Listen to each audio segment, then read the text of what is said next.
বাংলাদেশ একসময় যাকে শুধু অর্থনৈতিক অগ্রগতির উদাহরণ হিসেবে দেখা হতো, সেই দেশটি এখন সামরিক অঙ্গনে এমন এক উত্থানে দ্বারপ্রান্তে দাঁড়িয়ে যা প্রতিবেশীদের তো বটেই, গোটা বিশ্বের নজর কেড়ে নিয়েছে। সালটা 2026, এই একটি বছর বাংলাদেশের প্রতিরক্ষা ইতিহাসে স্বর্ণাক্ষরে লেখা হতে চলেছে।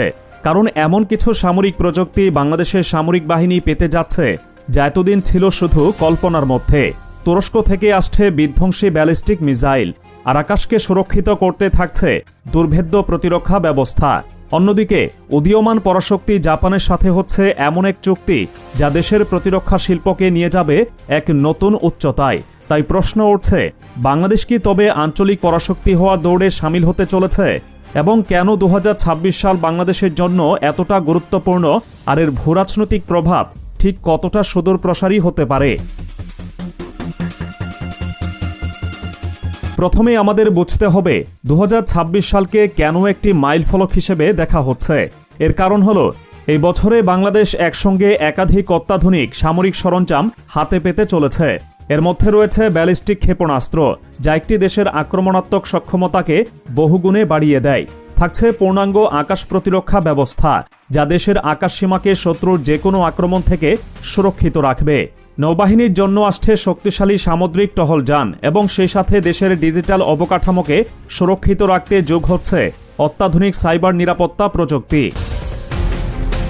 অতীতে বাংলাদেশের সামরিক সরঞ্জাম সংগ্রহ ছিল মূলত বিচ্ছিন্ন এবং সীমিত পরিসরের।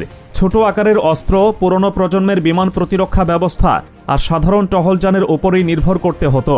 কিন্তু সময়ের সাথে সাথে পরিস্থিতি বদলেছে।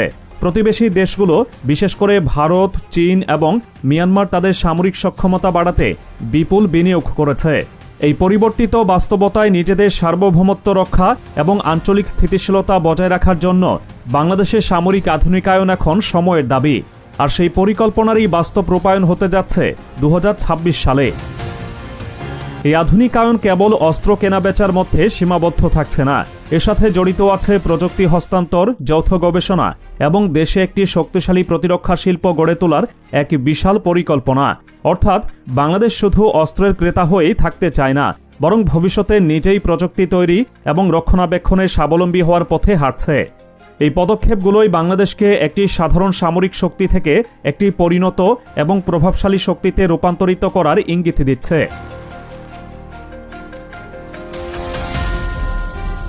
এই পরিবর্তনের কেন্দ্রবিন্দুতে রয়েছে তুরস্কের সাথে বাংলাদেশের প্রতিরক্ষা সম্পর্ক। 2019 সাল থেকেই বাংলাদেশ তার সশস্ত্র বাহিনীকে ঢেলে সাজানোর যে প্রক্রিয়া শুরু করেছিল, তার সবচেয়ে